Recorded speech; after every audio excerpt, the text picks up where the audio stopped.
3 days ago I was laying in bed. I couldn't sleep even though I had school in the morning. A noise breaks the silence. A whisper. I heard the whisper but I have no idea what it said. I get up on my elbows and look around in the darkness. I see raindrops starting to fall outside my window. The faint light of a car passing by creates shadows inside my room. I hear the whisper again, this time hearing clearly the words "the mirror." I get up and walk over to the mirror on the wall next to my desk. I flip my table lamp on to see the creature. It was about my height, maybe a little taller. It had no eyes, just black holes leading to an abyss of darkness. Its skin was black, with various cuts over its body leaking a black stream of blood down its skin. Its hands were scaled, with long, blood-stained claws. It smiles at me revealing sharp, yellow teeth. It raises its hand and scratches a message in the glass, "You will lose it all." I quickly jumped back. I wanted to yell, to call my parents to come in and look at the creature in front of me. But I was too scared to do anything. I think the creature knew I was scared, because it throws its head back as if it was laughing, but there wasn't a single sound. I could feel my body shaking in terror. I covered my head and said to myself, "Just leave me alone." At least 5 minutes passed before I looked up at the mirror. I saw my reflection in the mirror. I was pale as a ghost, my blue eyes were watering, and my arms were so tense you could see the veins popping out. I eventually turned the light off and got back into bed, trying to pass it off as an illusion due to exhaustion. 2 days ago I woke up after a nightmare about that creature. I stared at my wall for a while and eventually got the courage to walk over to my mirror. I stared at myself. Eventually my mother walked in and snapped me out of my daze. I quickly got ready and went to school. During my lunch period I texted my girlfriend, telling her about last night. She didn't believe me and said it was just a nightmare. I went home and set my backpack on my bed. I got on my computer to search for anything on the creature I saw, but an instant message popped up before I could search anything. The screen name was "yourself." There was no picture. The message read, "No one will believe you and there is nothing you can do." I blinked. I started typing a message in the box. "Why are you doing this to me? I enjoy toying with humans. It make me laugh seeing you watch as you destroy your own life." I was stunned. "What do you mean?" "You will see." After this, the person went offline. I closed my laptop, contemplating what the hell just happened. I tried to find some reasoning behind what just happened. The rational side of me said that it was someone pulling a prank on me. But I knew that couldn't possibly be true. The only person who knew about my situation was my girlfriend, and I knew that she wouldn't do something like that. I run downstairs, go outside, and climb my favorite tree, as this would usually help me clear my head. I eventually end up falling asleep in that very tree. I wake up to the sound of scratching. I rub my eyes and find that there is wood under my fingernails. I looked down and found a message on the branch I was sitting on. The window. I looked into the various windows of my house to find, inside my window, was something that looked a hell of a lot like me, but slightly different. I immediately noticed that my hands were burned and my wrists were cut. I had sharp, blackened nails. My eyes were sharp yellow, and my clothes and hair were covered in ashes. I was smiling in a twisted, insane way. I was shocked. For a moment, I just sat there, staring at the being inside my window. I eventually climbed down from the tree and ran into the house. I burst through my door to find an empty room. I looked to my left, into my mirror, to see the creature, laughing like a madman. I ran out of the room and grabbed the pistol my dad kept in his room. I went back to my room and pointed the gun at the mirror. The creature just laughed some more. Eventually I just smashed the mirror with the butt of the gun. A sharp, demonic laughter echoed throughout the room. The laughter eventually turned into my own. I heard in my own voice, "It's time." I felt myself slowly losing consciousness. The last image I remember seeing was the creature moving towards me. Yesterday I woke up in a pile of ash. I rubbed my eyes to find my hands burned and my nails sharpened, with ashes under them. My wrists were recently cut. I looked around. It seemed as if I were in what were the remains of a burned down house. I got up and dusted myself off, Beside me was my father's pistol. I picked it up to find, rather than being hot, it was cold as ice. I looked at my reflection in the barrel of the gun to see my eyes were yellow. I put the barrel of gun in my pocket and felt something else move in my pocket. I reached inside and found a packet of matches. 3 of the matches were missing. I threw them on the ground and started walking away. I eventually found my way to town. I found a newspaper and looked at the headlines. 3 houses burned down in mysterious fires. I read on to find that my girlfriend's, and my best friend's houses were burned down. Everyone inside died. Except for me. It said I was a missing person. I stared at the headlines for a while. Eventually something inside me snapped. I smiled. I laughed. There I was, standing in the street, laughing like a madman at the headline of people dying in house fires. I crumpled up the paper and threw it on the ground, still laughing. I found my way back to the remains of my house and climbed a tree. I just sat there the rest of the day, staring at the remains of my house. Present day I sit on the rooftop of my school. It's pretty early in the morning, so no one is around. I laugh as I think about the shit that's happened to me. My parents are dead, my best friend is dead, my girlfriend is dead, all by my own actions. I have nothing but the clothes on my back and the gun in my hand. I stop laughing, and start to cry. Eventually I remember the words my mom told me whenever I was sad or depressed. Sing a song that best describes the situation you are in. That always helped me. So, in between sobs, I started to sing a part of a song. My legs are dangling off the edge.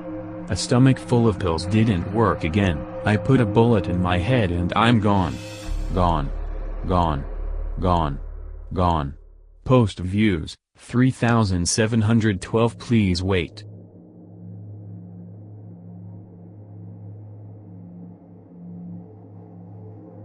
(2012). That's when they said the world would end. Well, they were partially right. That's when it all started to fall apart, but it was a matter of progression. There was no great earth-shattering destruction like in the Hollywood version. The religious community had it all wrong too. God didn't descend from heaven to take the righteous home and destroy the rest. There was no zombie apocalypse, well, at least not the way we traditionally think of it. The Mayans. They came the closest. They predicted the end of an age and the beginning of a new one. It was supposed to be the beginning of an age of enlightenment. Mankind was supposed to experience transcendence, almost like a worldwide renaissance. As I said, close, but not quite. As it turns out, it became a descent into madness. It all started with the zombie attacks in the news. People just going apeshit and eating other people. I remember when I first saw the news reports I actually laughed out loud. Just seeing the word zombie in a real news report. As the reports unfolded, I became only slightly more concerned. I just thought that there wasn't much to it besides the drug use or the insanity. God, how I wish I'd paid more attention. I was so wrong. Within the following months were similar reports from across the U.S., and a few from other parts of the globe. Seemingly unrelated and separated enough by time and distance, and no one really suspected anything. Of course there were some who felt that the end of days was approaching, some religious groups, zombie enthusiasts who were sure that their prayers were being answered, and the like.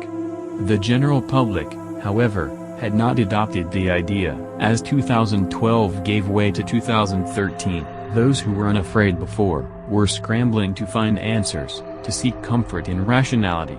They found none. In early 2013 the reports of cannibalism were accompanied by massive reports of heinous murders and rapes, robberies, shootings, all of these things, and more, from all corners of the globe. Civilization was quickly slipping away. In the midst of it all, as people tried to seek refuge through faith, even religion fell victim to the madness. Somewhere around July or August of that awful year, several prominent religious leaders, from many different religions started coming together. They were now unified under a new guide. Man. The Self. In the beginning their newfound religion was referred to as Satanism because of its self-centered nature. That could not have been further from the truth. Satanism does allow for an individual to do as he or she pleases. but not at another's expense. Especially not if it will bring physical or emotional harm. This new religion, however, had no such caveats. Their law, do what thou wilt. Their followers were beyond depraved. They called themselves the Horde, and they knew nothing outside of their mad new practices. They would celebrate the birth of a child, the ones they didn't eat, with a barbecue. Sounds normal enough, until you take into consideration the fact that they were barbecuing one of the sick, old, or crippled of their flock, or one of the infidels, as those of us non-believers were called. They would tie them to a long steel pole, naked, and set them up on a makeshift spit, and slowly roast them, alive. As the person cooked, the others in attendance would stand by and laugh at their pain, while they also prepared for the coming feast, sniffing the air and salivating like animals, which they were only steps from becoming. This was only the tip of the iceberg. As their numbers grew, their activities grew more and more bizarre and twisted. They also became more powerful than any regime on the planet.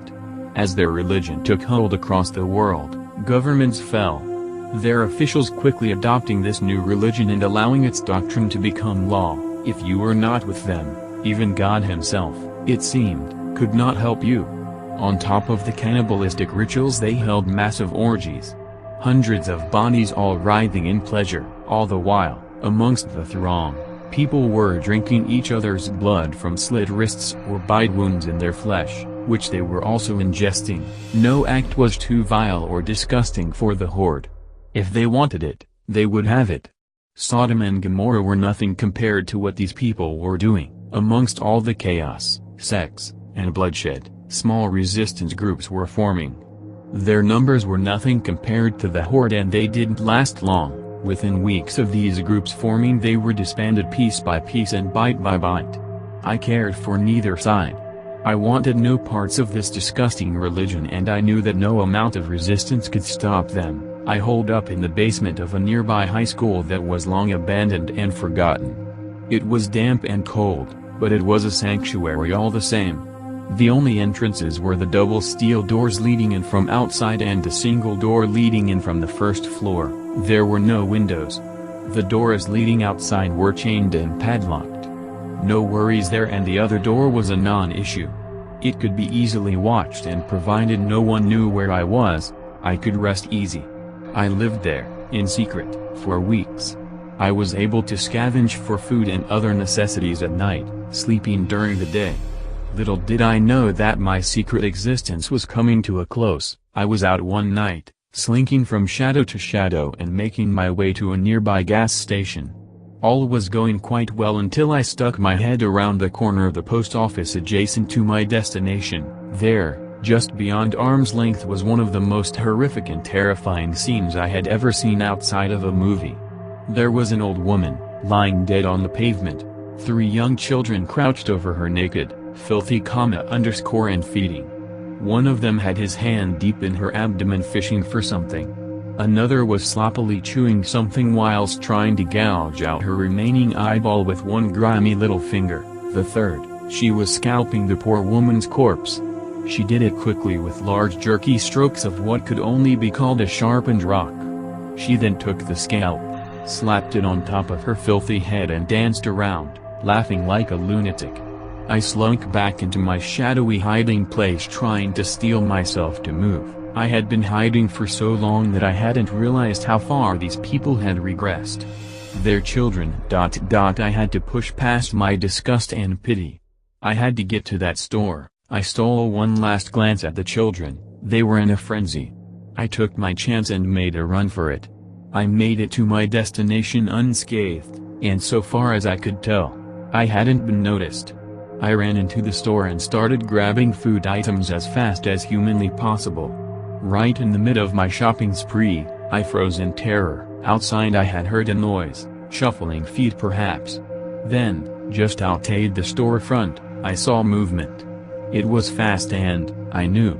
In that moment, I knew I had been found. I clamored to solidify my thoughts and formulate a plan. Just then, I noticed the back door out of the station. It was my only hope. I bolted out the back door, found my bearings, and fled for my basement sanctuary.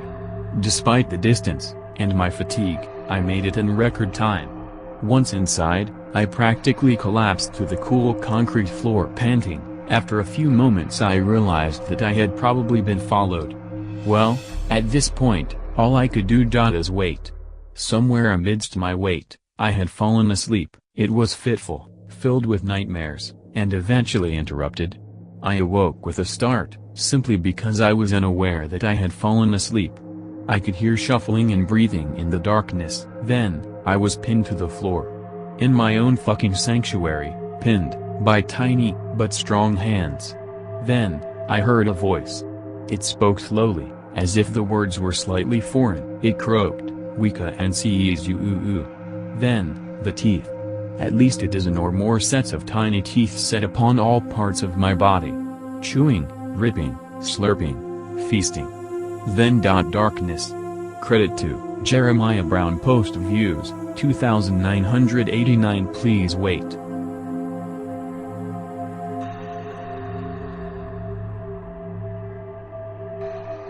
We were all there that day. The day they released him. Me and Kent, Bonnie and Simon, Nora and Anthony, Dustin and Patrick, and Darlene. We didn't bring the kids. I think it was Nora's idea to leave them at home.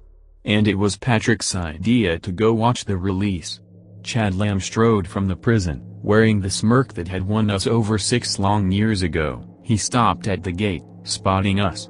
Dustin waved. Darlene raised a finger to her throat and slowly dragged it across in the classic execution motion. Lamb scowled, exited the gate, and turned west, heading for the bus stop. There was an empty lot across from the prison where we waited by our cars. Lamb, I was happy to see, continuously checked over his shoulder as we watched him walk away. He wasn't afraid, but he was cautious. When he disappeared from view, Nora said flatly, "It's time. We need to go to her now." 3 years ago, the kids had started having nightmares. They woke up crying, but would refuse to say why. They'd started making up excuses to avoid going to school. And they'd reacted with fear around Mr. Lamb, their charming, engaging new teacher. Finally, over the summer, Patrick and Dustin had taken their adopted daughter Yuan to a counselor, who'd convinced her to open up. Lamb had touched her. Had touched several other students. With a little more pressing, Yuan gave a few more names. Dustin and Patrick had gone to their parents, gone to us. It was hard. I didn't want to believe it, but Stan had been so scared. He'd evaded us, refused to answer the questions at first, but finally broke down. He'd been convinced he'd get in trouble, so had Violet, Eddie, and the twins Tyler and Beatrice. Lamb had done a real number on them. The police had been wonderful. Slowly, gradually, the children built up their courage to testify. My stomach twisted as I recalled Violet breaking down in tears on the stand in court. Poor, sweet Violet. Then again, Violet wasn't sweet anymore. She went from a shy, helpless 7-year-old victim to a 10-year-old black belt with a mean streak. 6-year-old Kayla had the meanest, toughest sister in school. If only Beatrice had been so strong. Once again, I thanked God it hadn't been my Stan. Then felt horrible for the thought. I heard the car stop, and looked up. We were in front of her shop. I could see the other parents waiting in front of the emerald door. "Come on," Kent said wearily. "She hates it when we're late for our appointments." The shop was crowded with books, animal bones, statues of gods and fairies, strings of strange plants, and several ancient weapons. The glass counter at the back separated the public shop from the private meeting room. Darlene trudged to the counter and hit the bell once. A black curtain, emblazoned with purple eyes, was pulled aside, revealing Coda. "Hey parentals. Today's the day, ain't it?" Coda was always cheerful, no matter what. He had long, sharp teeth, and nails to match, with eyes as yellow as candle flames. If I'd cared, I might have wondered what he was. The boy wasn't human. She had confirmed that. "I'll get the bone woman, Kay?" Coda offered, disappearing back behind the curtain. "Come on," he called, and we followed. As we always had. Nor had found her. I never asked how. The bone woman's might had been proven to me, and her effectiveness was all that mattered to me. We each took our usual seats around the Bone Woman's table, and waited. Eventually, Kota returned, leading his master by the hand. The Bone Woman's glass eyes gazed sightlessly over us as Kota gently helped her into her massive, throne-like armchair. She had a thick book, bound in a shining white material. We'd seen the book before. She'd shown it to us the first time we'd visited her, the Caligo Veneficus. The darkest magic. One of only 13 in the world. Bound in the flesh of a murdered priest, the stitching done in human hair, taken from a mother who died in childbirth, and the ink it was written in mixed with the blood of a hanged man. "Are you sure?" she asked, breaking the silence. "We're sure," we said in unison. She nodded grimly, flipping the book open to a page near the center. The Eratus Motuus. The Angry Dead. Nora and Anthony looked grim and determined. Bonnie put her hand on Nora's shoulder. "Are you sure, honey? Completely sure? This is the only way to put things right," Anthony said, and Nora nodded. The Bone Woman shooed Kota away. "I will need the item," she said as he left. Nora reached into her pocket, and removed a silver necklace. A heart-shaped chunk of aquamarine winked cheerfully in the fire and candlelight. Anthony swallowed, tears in his eyes, as soon as he saw the necklace. I remembered that necklace. Beatrice's favorite. She'd been wearing it even when they found her in her room, hanged by her belt. A news article proclaiming Chad Lamb's coming release from prison clutched in her hand. Nora regretfully handed the jewelry to the Bone Woman. The shaman took it, inspected it, and nodded. "Her soul has left a mark upon this object. It will work. It will call to her." Kota came back, holding several bottles, cans, and herbs. He dropped these unceremoniously onto the table, and then turned to a shelf in the room, fetching a brass pot from it. He set this on the table too, and vanished again. As we watched in silence, the Bone Woman went to work. She seemed to not need eyes to identify what was what. She seized a decanter of dark, red wine, pouring it into the pot, and began to chant. 3 yellow rose blossoms, a pinch of salt, 7 rabbit bones, a lock of red human hair, a handful of graveyard dirt, snake fangs, on and on and on. The brew began to smoke and steam without being boiled, and the Bone Woman's chanting grew faster and louder. I heard Beatrice's name sprinkled in the foreign chant, Lamb's name as well. Finally, she reached the finally stage of it. "Arise, my child, arise, arise, arise. Your killer now walks free, and justice has done not its duty. The time of justice is gone, now comes vengeance. Arise, my child, arise, arise, arise." There was a burst of sound, and lavender smoke poured from the pot, filling the room and blinding us. A tortured, horrified scream split the air. The smoke cleared, and the Bone Woman looked at us gravely. "It is done, she shall be waiting for you at the agreed-upon place. Go to her. But, Nora, Anthony, be warned. This is not your daughter. This is an instrument of revenge and unholy justice, remember that." The coffin stank. And the body was disgusting. Why did she get this gig? She'd wanted a fresh corpse. The body slowly reassembled, stitching itself back together via the shaman's dark magic, the Bone Woman. Sir. One of the strongest. Soon, the hands were fully reformed, and she'd slammed upwards, tearing open the coffin's cherry wood lid. She pushed up, through the soft, icy earth, and into the midnight air. The throat fixed itself, and she gulped down oxygen. She didn't need it, but it felt nice for the body. She pulled herself up, settling her feet on the frosty grass. She knew where to go. She rolled her still repairing shoulders, and walked, heading for the iron gates, down the dirt road, towards an abandoned barn that her master had ordered her to proceed to. "They shall be waiting," he rumbled. The white dress was tattered, torn, the lace slightly yellowed. She lost a shoe on the trip up, and the another on the walk down the hill the grave was on. It was 2 hours to the barn, and the legs were stiff. The arms swung limping, the feet shuffling and shambling. It grew to be too much effort to keep the mouth closed, and she let it fall open, the tongue lolling out. She felt restless. She wanted to rip, tear, kill, devour. She wanted to get the job over with and go home to the fiery, sulfur-scented fields of home. The crumbling barn appeared, and she vaguely spotted several cars parked. She grimaced. Damn. Late. As she approached, she heard shouting, "The dam which cheated us. Nothing's here. God damn it, Nora, how could you?" She got to the door, reached up, and ripped it open. 9 living humans looked over at her, startled. One of them took a hesitant step forward.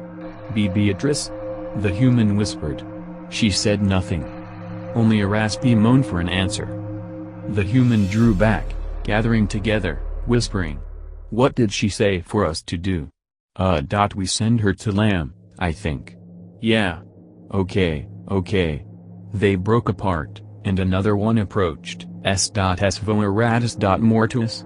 He fumbled out uncertainly. His Latin was awful, but she nodded once. She pulled back the blackened lips, showing the sharp teeth granted by the spell. She held up the hands, the black, claw-like nails casting shadows. She gave another raspy, hungry moan, and one of the humans burst into tears. "Send her away, send her away," she wailed. The one before her pointed back out into the night. "Chad Lamb," he said firmly. 5831 Carmen Lane. Soon. Within a week. Understood? She nodded, moaned, and turned, shambling away. Some instinct, evolved from the earliest days of her people, led her back outside, towards town. She did not run. She had time, so much time. She took back roads, moving like a shadow through trees and backyards, quickly approaching Lamb's house. She got hungrier with every step. She needed to eat. Good, she was sure the nose was picking up his scent. Finally, thank you High Dark Master, there was the house. There was her meal. Chad was still up. On his computer, surfing his special sites. Thank God that the American government still hadn't started monitoring what registered sex offenders looked up on the web. He was so engrossed in a newly posted video, that he didn't hear the back door open. Nor did he hear the sound of dirty, cold feet padded across his kitchen floor, through his front hall, up his stairs, down his hall, stopping in front of his closed office. He did finally hear the office door open, and looked up. What in the hell? Beatrice Maston was standing in his doorway, standing in at him with puffy, sticky eyes. She smiled at him, her dirt-stained fangs filling her mouth. She shuffled through the door, holding out her arms, curling her claws in and out. Chad fell off his chair, his pants around his ankles, scrambling backwards, until he ran into the far wall. Beatrice reached him, and stopped, staring down at him. The girl, from far away in another world, asked her to say something, and she complied. After all, fear made the meat taste better. "I'm hungry, Mr. Lamb." The man's screams were almost as sweet as his skin. Credit to, I live in your closet. Post views, 3,844. Please wait.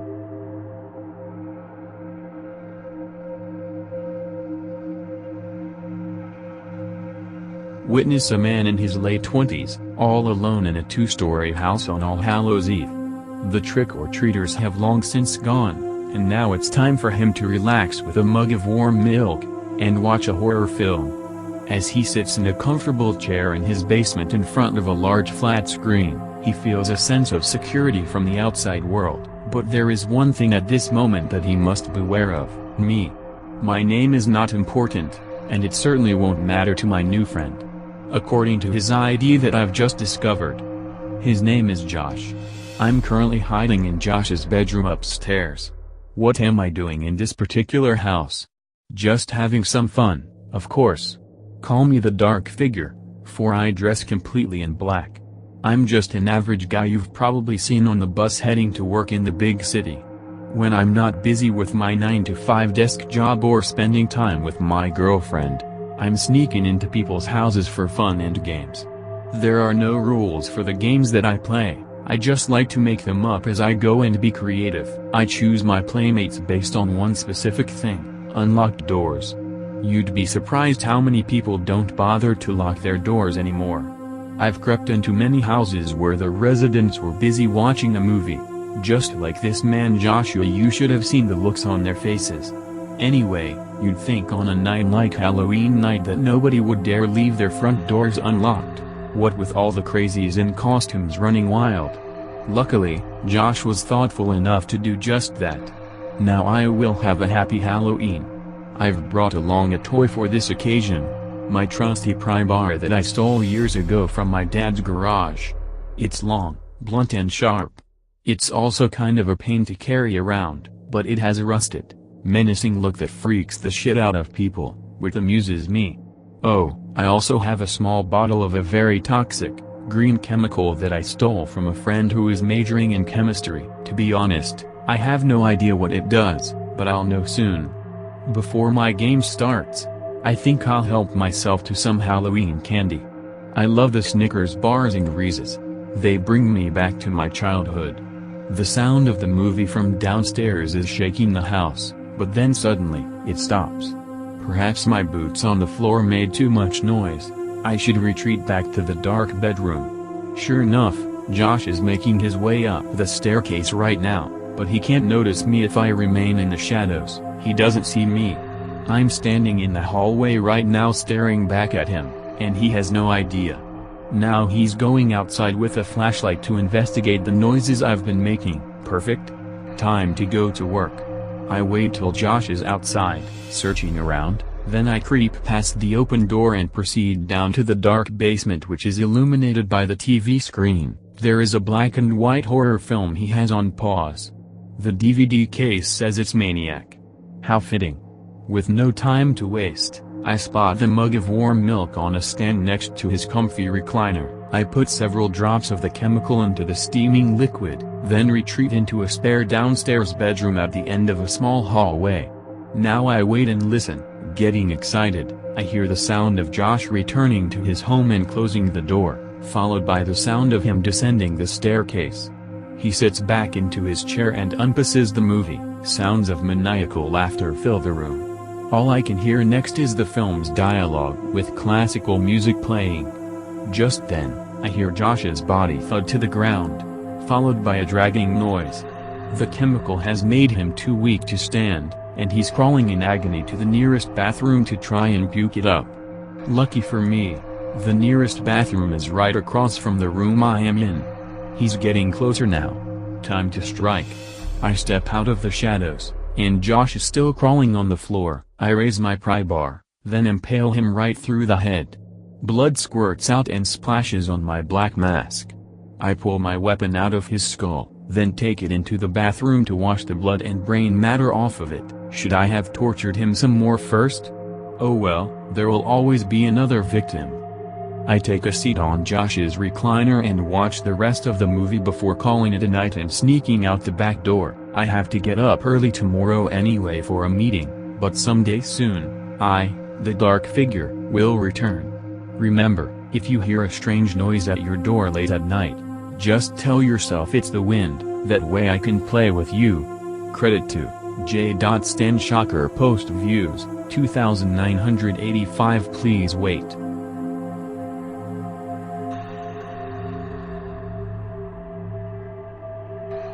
Over the river and through the woods, to grandmother's house we go. A great plague had fallen upon the land, and with it came famine. Many families had perished throughout this terrible season, and those who survived were subject to melancholy or madness. Not even my homestead escaped the plight of others. As the sickness had left me a childless widow, the reaper had seen to take the life of my husband, a woodsman and a fair hunter. I thought myself damned to a cruel loneliness, that was, until the messenger brought to me a letter from my mother's mother, who had in these grim times fallen ill in her cottage on the far side of the Black Forest. In her note, she requested that I bring to her both medicine and provisions, as she was far too weak to tend to the farm. Although not outright, the words conveyed a sense of urgency, and being of able-bodied kin it would be my duty to see to this task. With no other to call family, I studiously gathered necessities for my travels, food and medicines for my elder mother, as well as utilities to serve my own purpose. such as torch for light and my late husband's wood axe, under the prescience of what dangers may await me in the dark forest. Lastly, I donned my hooded cloak of red, which many of my village would often mention with envy. It would bring courage for the journey to come. The first moments of my departure were measured in joyless footsteps. Although it was still daylight, the sky had gone dark with soft rain, making it far too wet to properly light my torch. Nevertheless, I proceeded with haste towards the mouth of the vast black forest. Few ever set foot into these woods, and even the bravest of men prefer to travel along safer paths. It has been said that the Black Forest is home to both thieves and fearsome beasts alike, and rumors of unmarked graves circle amongst the village tavern. The more superstitious of the townsfolk would often speak in hushed whispers of a witch's curse placed upon the forest generations ago by a woman hung for devil worship. I was never one to fall prey to such myths, but even still I bowed my head in silent prayer before entering the dreaded thicket. It is worth note to mention that naming the Black Forest such was well placed. The tangled branches overhead obscured most of what little light remained, casting the ground in a pale glow. Bleak surroundings aside, I was able to make my way unhindered for the most part. The few brief moments I strayed from the path were of little consequence, and I was able to adjust myself due east. That was until nightfall. Dusk came suddenly and without warning, but fortune had dried the air for my torch. I resolved to travel without sleep, taking only brief rest when fatigue took hold. 'Tis a foolish folly to let down one's guard, even when thought alone. I made a small fire with my second torch, to keep my cold flesh warm whilst I enjoyed a modest meal of shortbread and jam. Under such woeful circumstance I managed to feel at ease for the first time since before my journey. I even began to scoff at the dangers that gripped so many others in fear, as I, a mere girl of 19, had traveled more than half of the Black Forest in a single night. Other forces, however, saw fit to cut down my pride. Not long into my rest I began to hear the baying of wolves in the distance, and sounds of some poor creature being torn into ribbons. Starvation had not been limited to man, and wolves were known to become extraordinarily vicious when deprived of sustenance. Knowing well enough not to stay in one place, I quickly gathered my belongings and moved on, putting as much distance between myself and those horrible noises. As the trees became dense, I lost track of the path at some point, but continued regardless. A thick fog was forming over the ground, and my brisk walk was matched by unsure footing. Many times did I stumble over some unseen root or stone, and my knees showed bruises as proof. As sore as they were, I could not halt my stride, lest I wished a brutal death. A shriek from above startled me, but 'twas only an owl, and yet another reminder to train my ear. Moving my legs at a more rapid pace a little to mask my scent, as not before long I heard those feral beasts from behind, and the beating of war drums bellowed in my chest. Frantically I tried to outrun the howls, cracking twigs beneath my feet and wafting mist around my cloak. Sometimes the barks and growls fell from far off, other moments they came from just outside of sight. The twisting path of the splintered trees seemed to be what kept the snapping jaws at bay, because it was not until I slipped my footing into the clearing of a forgotten cemetery that they were upon me. At first they simply circled around me, sniffing at the air and lapping their tongues. There were 3 in all, each large and fierce, but showing clear signs of malnourishment. My gaze met the largest of the 3, its eyes glistening in the moonlight, huge and wide, all the better to see me. It bared its teeth in a snarl, the others doing the same. I gripped the sharpened axe of my lost husband and hoped that his spirit would see me to safety. The first wolf lunged itself towards me, but I stepped aside and heard its pained yelp as it fell onto a headstone.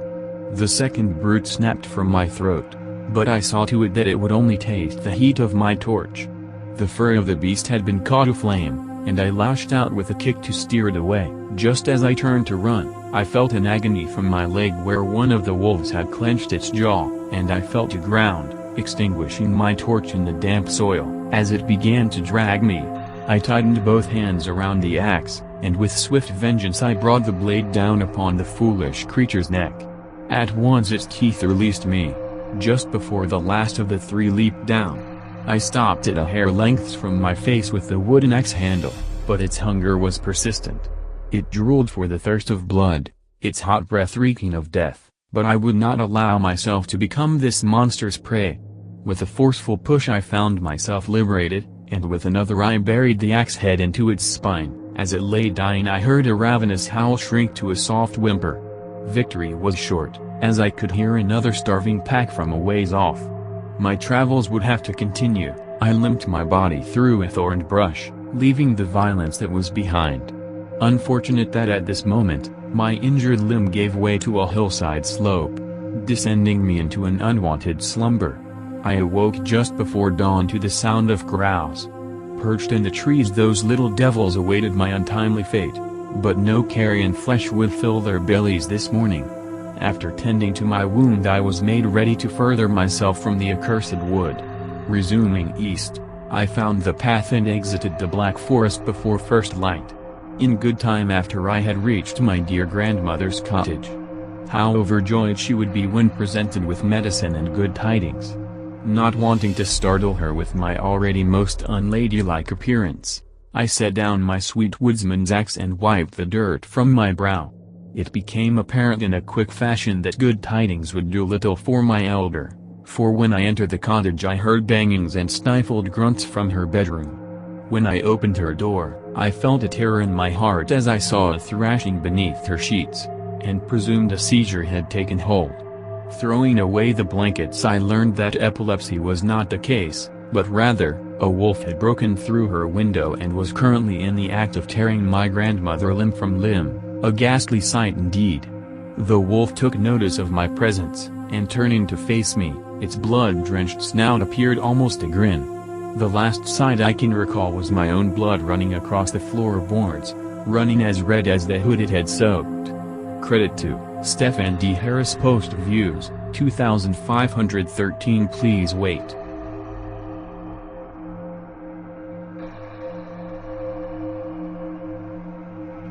Not a word spoken. I was boiling the clean water, 2 spoons of sugar into 1 glass, a sharp mechanic whistle, a soft thud, and I was slightly uncomfortable on the brown couch, face to face with hot-tempered feelings. Stare became focused. I said I'd love him. When? He asked. Anytime. Anytime. Anytime. And where? He asked. Anywhere. Anywhere. Anywhere. And here? Now? He challenged me. Yes. Yes. Yes. He raised his eyebrows and stared away to the ceiling. Hot water flowing with gravity down to the dark cup. Changing, shifting, mirroring, its color was now also dark. The odor of Chinese tea bags, the slightest smell of white powder, solid, a soft thud, and I was slightly uncomfortable on the brown couch, face to face with steaming emotions. He had been drinking. Eyes to the ceiling, he asked if I did everything because I loved him. No, sir. You are like my great God, I said. He smiled and said I was his best friend, his friendly love, his champ, his king. The past tense and these words did not slip away from my ears. It chewed my eardrums and gave me a headache. It chewed my brain, my nerves, my veins, it flooded my blood and chewed my heart. My voice echoed stronger than I meant. You are my best friend, my friend beloved, my champ, my king. His smile was wider. But you are no longer my shoulders, no longer my encouragement. He had been drinking. I was pouring the powder into the other glass, the smell of Chinese tea bags still there. I mixed, I smiled, and I was little afraid. A soft thud and I was completely uncomfortable on the brown couch, face to face with my burning desires. Yes sir, I am mad, I whispered. Soft foot taps on the carpet, 2 empty cups still blooming hot air, face close to face. His light brown eyes were closed, but other parts of his face still remained the same. It was strange. Yes sir, I am definitely mad, I whispered again. This was pointless, since his eyes were closed and he was in deep sleep, Valley of the Dogs style. My lips breath distant from his ear, I said yes sir, I admire and love, I am different. I am angry, I am desperate, I am alone. I am real, you are real, but we are not. A tear was dripping down his cheek, my tear. It kept dripping swiftly, as if running away. It wet his bristles, and he was breathing calmly. It was beautiful. He was beautiful. His eyes opened narrowly. "Is this real?" he stuttered. "No sir, no love, this is not real. This is a dream. Your nightmare is my fantasy is your nightmare." "Am I crying?" He hardened, my lips breath distant, kiss distant from his lips. I said, "I wish." The shiny glimpse of a silver kitchen knife flashed for a moment in the well-lit room. My hands were shaking as I slowly removed them from the knife. Its dark handle stood straight, and its silver edge was halfway deep inside the man's insides. I was not sorry. Strong vibrations swiftly shook each and every single of my nerves, as I was kissing him. I did so until the cups on the table spread their last remains of hot air up towards the sky. I stood up slowly and looked at his eyes. They were open wide, and the surprise they held so lively a moment ago slowly faded away, leaving only emptiness, as if they were the eyes of a doll. I stood up and forced myself not to look back as I walked towards the door. Reaching the exit, my body felt weak, but the monster inside me has finally stopped its roars for vengeance and found some quiet. I thought I heard something behind me, a fragmented voice of a dying man asking me why. I looked up at the stars and whispered, repeating the words he himself said to me, after what he had done. "Love hurts." Credit to Veritas_Animus author's note. You will probably notice a lack of quotation marks across the story. Please notice these lacks are on purpose, and should help you develop your own understanding of the story. I would love to hear your thoughts about this type of writing, which is inspired from the great Chuck Palahniuk, the author of Fight Club, as some of you may notice a clear reference by the end of the story. Post views, 2313. Please wait.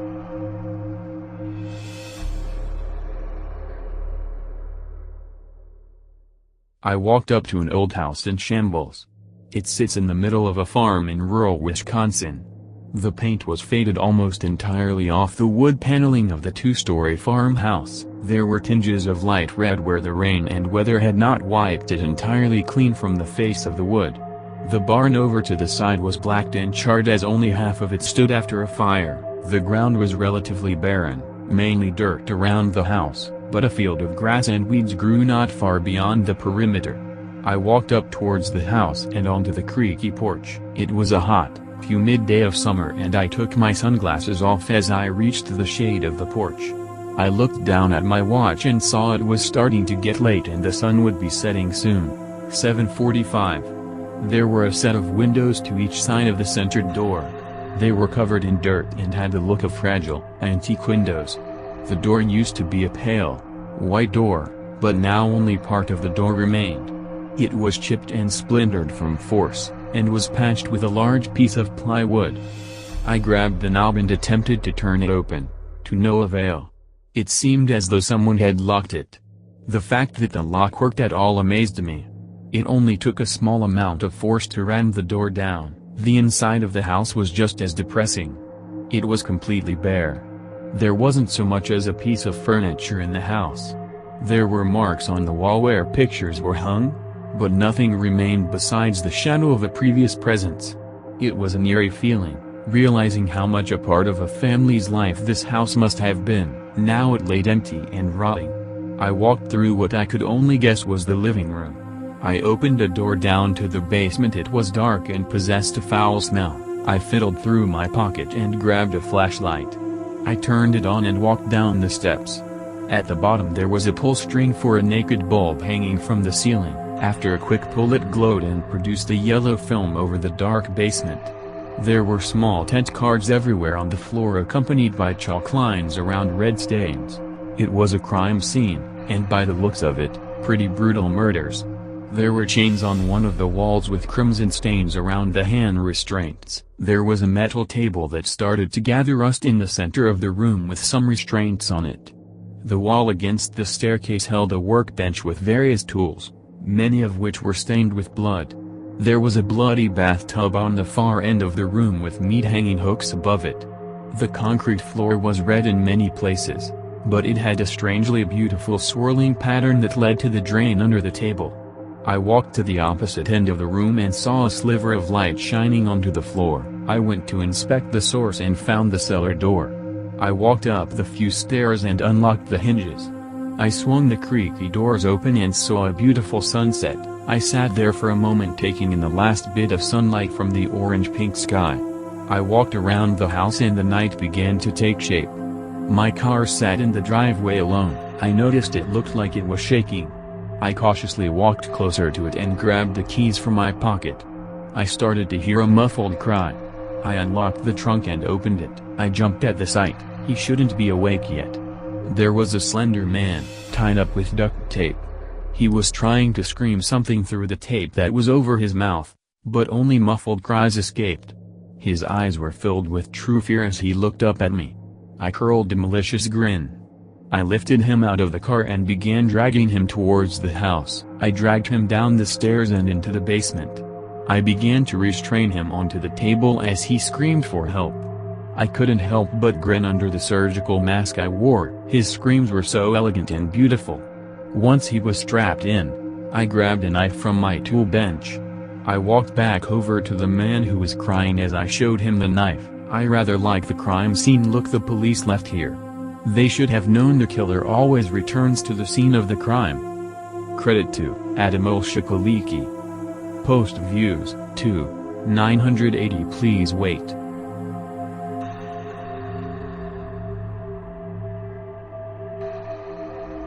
Daddy calls me his princess. I feel like one too, especially when I'm wearing one of my princess crowns. My daddy makes them for me. He's an artist, you see. Every once in a while, Daddy says he has a present for me. It's a box, usually wrapped in pretty sparkly paper with a bow on top. I get a big smile on my when I see it. I tear the paper off and open the box and pull out the thin, noisy paper, and my smile gets even bigger. It's Daddy's latest princess crown, all for me. And it's beautiful. They're always beautiful. Daddy started making princess crowns after my mommy left. I remember watching her leave. She had a big brown suitcase. I still don't know why she didn't tell me goodbye or when she'd be home. Daddy says she's not coming home, but I think she will one day. I remember when Daddy gave me my first crown, 2 years ago. I was 6. I remember before I opened it, Daddy looked scared, like he was afraid I wouldn't like it. I loved it, and I wore it every day until he gave me the second one. I have 9 now. One of my favorite crowns has pieces of silver on it. Daddy gave it to me last year. I love how it sparkles in the sunlight. I've only seen it sparkle in the sunlight that comes in through the windows, though. Daddy won't let me take it outside. He won't let me take any of my princess crowns outside. He doesn't want them to get broken. When I have a friend over, Daddy makes sure all of the princess crowns are in the crown room. That's where he keeps them safe. It's where he makes them, too. I've never been in the crown room, and I've tried, but Daddy always keeps it locked, and I don't know where the key is. I'm not allowed to show my friends the crowns because Daddy thinks we'll break them or one of my friends will steal them. That's why I can't tell my friends about the crowns, either. If I do tell, he'll never make another one, and he'll throw them all away. I don't want that. I love my princess crowns. Hey princess, Daddy says to me with his smile. He says, I've got a present for you, and I see the box behind him on the dinner table, all sparkly with a pretty bow on top. I smile big and run over to it. I tear off the bow and the paper and open the box. I pull out the noisy, thin yellow paper until I see it, and I smile even bigger. It's beautiful. My daddy points out what he did with the teeth on this one. I try it on and see what he means. 3 teeth in each side fit snugly between my locks to keep my new princess crown in place. I look in the mirror. It's beautiful. I look like a princess. Then I notice, this crown still has food on it. I take the crown off and look at Daddy. Usually, he's the only one allowed to clean the food off. He smiles and nods, which means he left some just for me. I pick the meat off with my teeth. It's yummy. I put my crown back on my head and smile at my reflection. Then I look at Daddy, who smiles back at me. I love my daddy. I'm his princess. Post views, 4. 854. Please wait.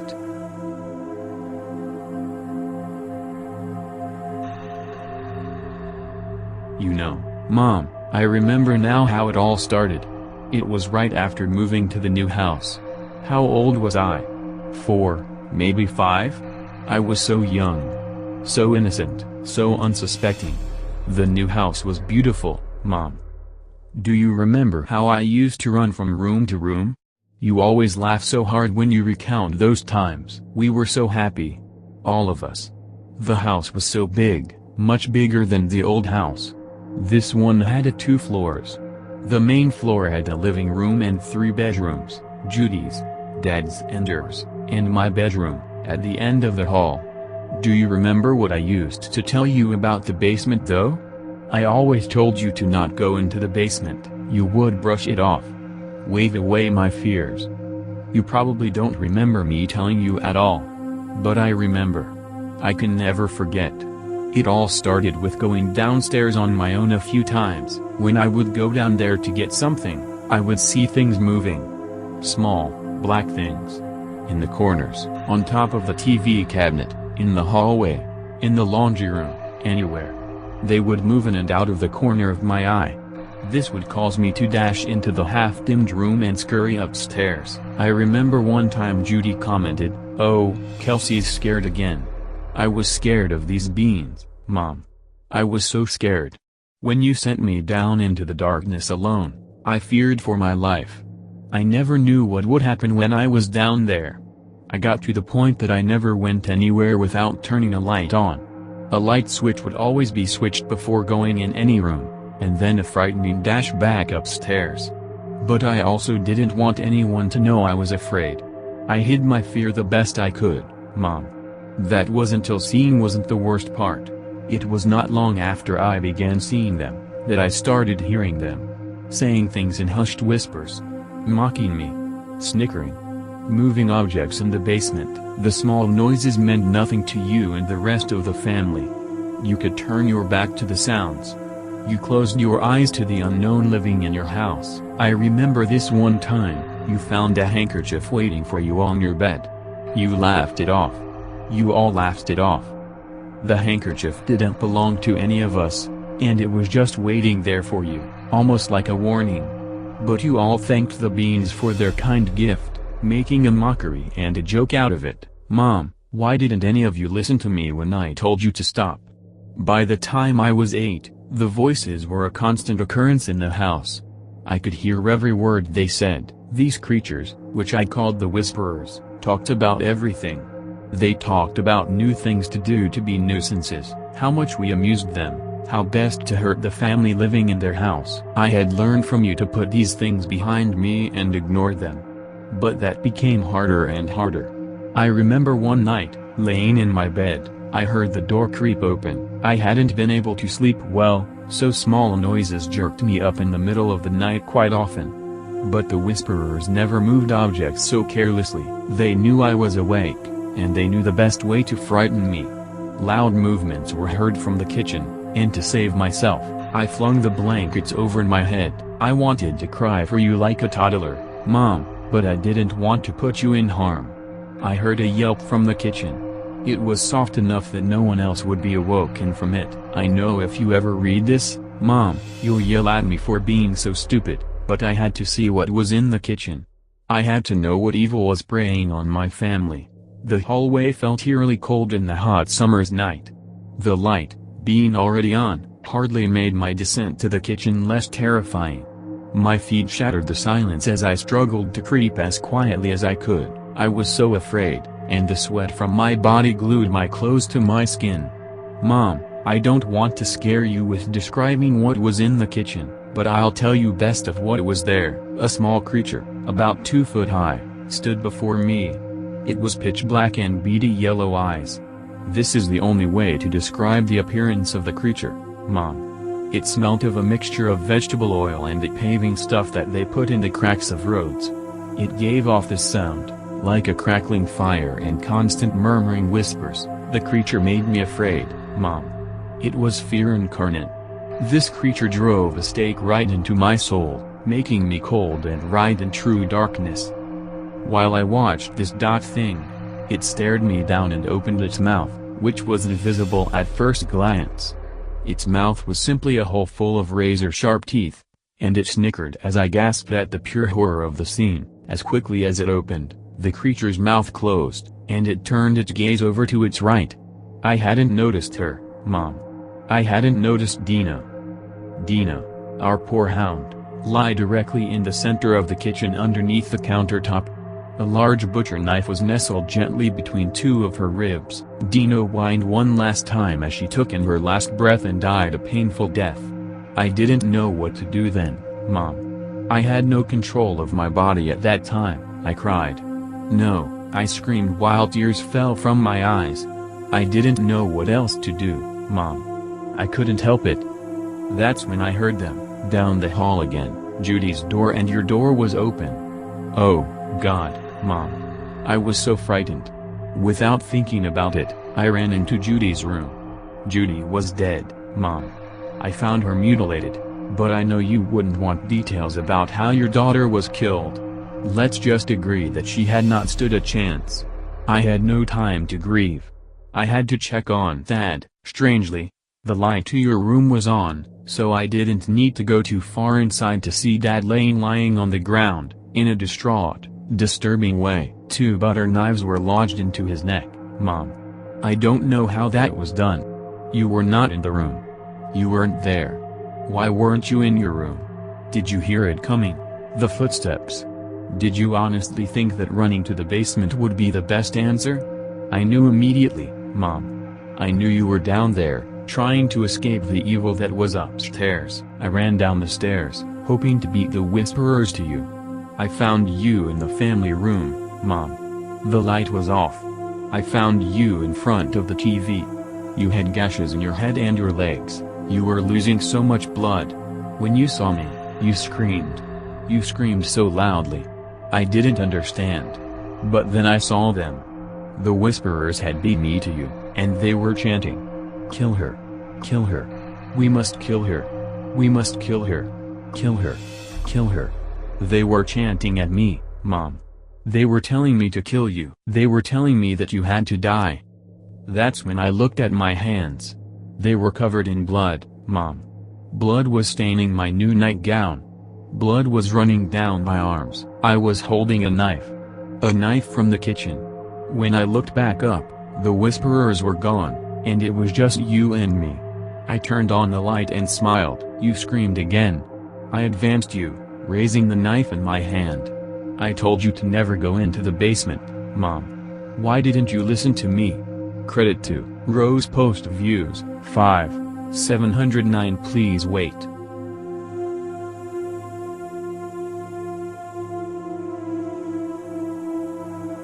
Hear that? My brother, Andrew, asked. Very funny. I replied. Andrew looked as if there was something far away, making a captivating noise. Distracting him, he described it as sounding like a police siren, repeating over and over again, barely heard above the cricket chirps of the night and the low humming of the nearby freeway.